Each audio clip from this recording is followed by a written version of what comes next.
Hello and welcome to the Wishing You Well podcast. I'm Maria Patrick, health coach, and I am so grateful that you are here today.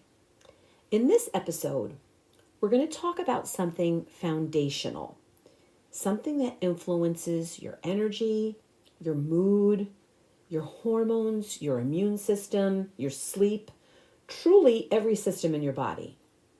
We're going to dive into the 5 pillars of health. These are the non-negotiables. These are the roots beneath your tree. These are the daily rhythms that can either support your vibrant health or slowly erode it. And what I love about this framework is that it's simple. That doesn't mean it's always going to be easy, but it is simple.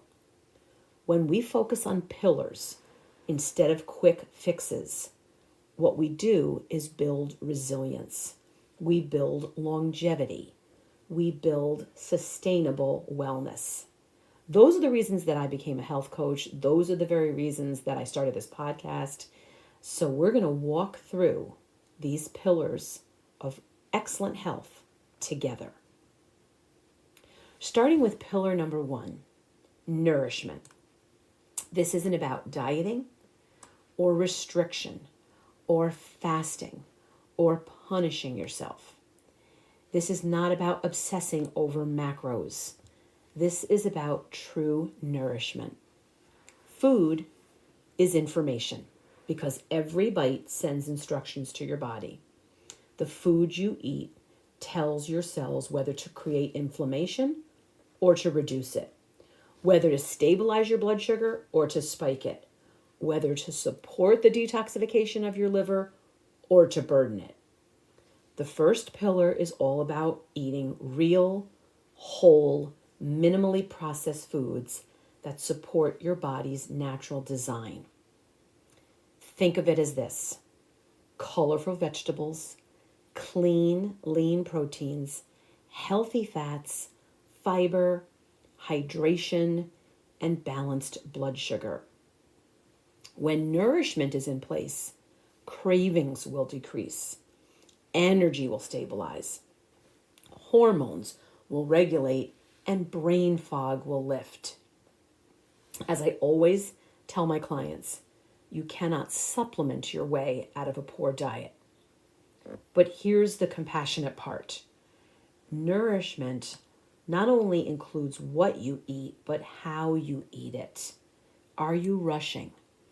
Are you stressed while you're eating? Are you disconnected from your hunger and fullness cues? Your digestion begins in your nervous system.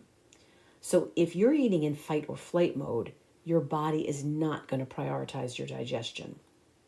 So pillar 1 is about quality of food, balance of what you're taking in, and having awareness, nervous system awareness around what you're eating. Pillar 2 is movement. Movement is also not punishment. It's about circulation. It's about lymphatic flow. It's about mood regulation.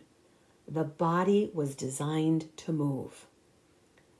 We now live in a culture of chronic sitting, and our physiology has not adapted to that. Our bodies need movement, and movement supports insulin sensitivity, detoxifying our body through lymphatic flow, mitochondrial health, the lubrication of your joints, mental clarity, and stress reduction. And here's something that I love reminding everyone. You don't need extreme workouts to be healthy. You just need consistency. Whatever it is you're doing, walking, strength training, stretching, qigong, mobility work, even if it's dancing in your kitchen, the goal isn't to get you to exhaustion. The goal isn't to punish yourself with movement. The goal is vitality. Especially as we move into our 40s and 50s and beyond, our muscles become our metabolic currency. Our muscles protect our bone density. Our muscles stabilize our blood sugar, and our muscles support the balance of our hormones. Movement can be medicine, but only when you're actually doing it. And you're only going to do it if you have a practice that is sustainable. Pillar number 3 is sleep. Sleep is so important. I've dedicated several podcast episodes entirely to this subject. Sleep is not laziness. It is a time of biological repair. It's a time of deep healing. During sleep, the brain detoxifies, the hormones reset, the muscles repair, the immune system recalibrates, the blood sugar balances, the brain gets cleared. Chronic sleep deprivation raises your cortisol.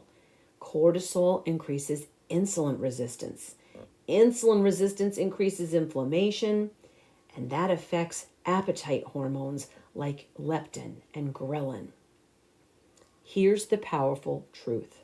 You cannot out-eat or out-exercise a lack of sleep. Many high-achieving people sacrifice sleep thinking they're being productive. I used to be one of these people. But long-term, it ends up costing you metabolically and hormonally. In order for this pillar to help you with your health, you need to have quality sleep. And quality sleep requires you having a consistent bedtime. It requires you reducing the amount of blue light you take in the evenings. It requires you lowering your cortisol levels at night. It requires a cool, dark sleep environment. And it really mandates that you have a wind down ritual. Sleep is when your body is going to do its deepest healing work. So if you want better hormones, clearer thinking, easier weight management, stronger immunity, more energy in your days, you need to protect this pillar, your sleep, at all costs. Pillar number 4 is stress regulation. Notice that I didn't say stress elimination. I said stress regulation because stress is part of life. But if you have chronic, unregulated stress, that's where the damage is going to happen. That's when your cortisol levels stay elevated. That's when your blood sugar rises. That's when belly fat increases. That's when your thyroid function slows down. That's when your digestion weakens. That's when your hormones shift. That's when inflammation rises.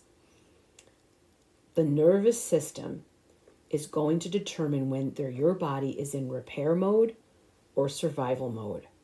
You cannot heal yourself if you are chronically in fight or flight mode. Are you asking yourself, what does stress regulation mean? What does it look like? It means focusing on your breath, incorporating a regular breath work ritual, habit, meditating, doing movements that are meditative like Qigong, spending time in nature, creating boundaries, which means feeling comfortable saying no, reducing your level of overcommitment. Here's something important. Many people normalize stress because it's a feeling that's so familiar, but your body keeps the score. I'm actually currently reading that book, The Body Keeps the Score. Learning to regulate your nervous system may be the most underrated pillar of our health. Pillar number 5 is one that people often overlook. It's having a connection and purpose. Research continues to show that loneliness and lack of purpose increase the risk of mortality. Humans are wired for connection.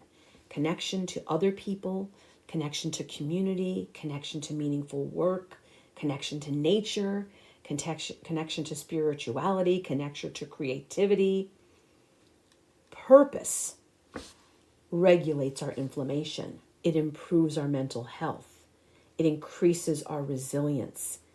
As long as you have a pulse, you need to have a purpose. When people feel disconnected or without purpose, they often self-soothe. And how do we do that? We do it with food, alcohol, overworking, scrolling. But when we feel seen and valued and aligned with our values, our nervous system will relax and soften. This pillar includes joy and laughter and creative expression. Health is not just about the absence of disease. It's about the presence of vitality. My health coaching work that I do with clients and this podcast that I created is about improving not just our lifespan, but also our health span.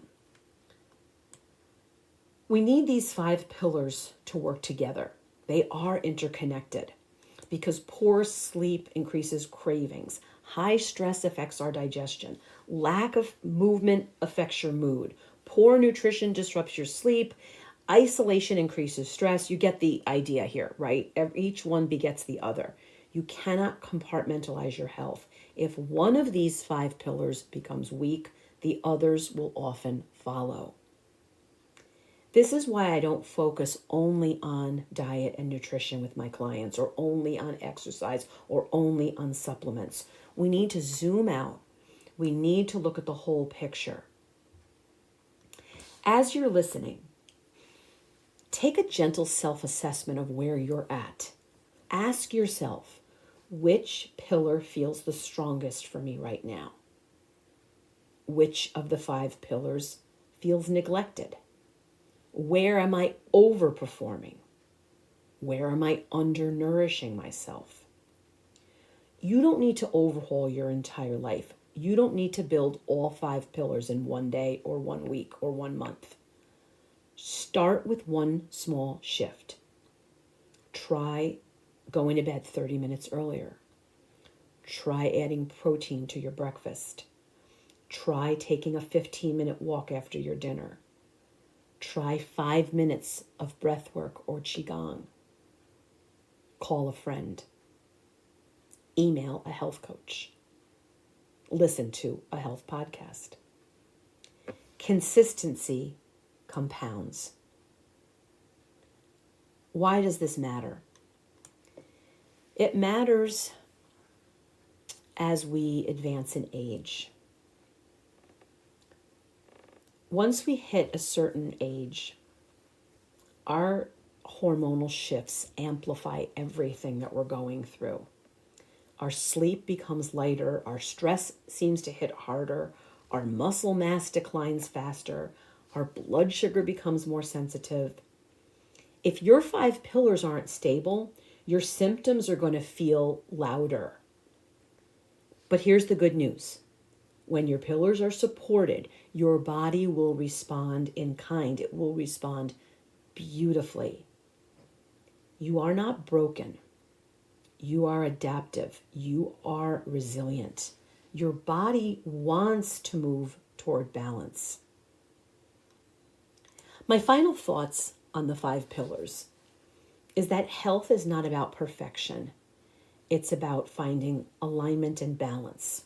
The 5 pillars of health give you something sturdy to return to when your health gets out of control, when life begins to feel chaotic, when you feel overwhelmed by conflicting wellness advice.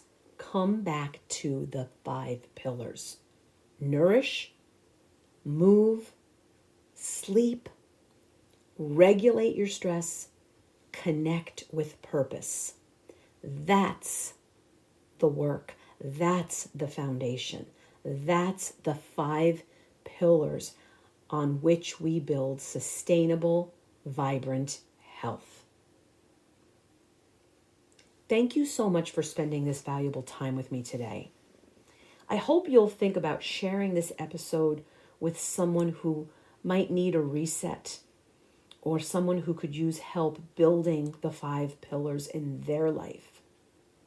I would appreciate it if you'd leave me a review. I appreciate your support as we continue the important work that we do with the Wishing You Well podcast. I want to let you know how much your time matters to me, and that I will always continue to wish you well.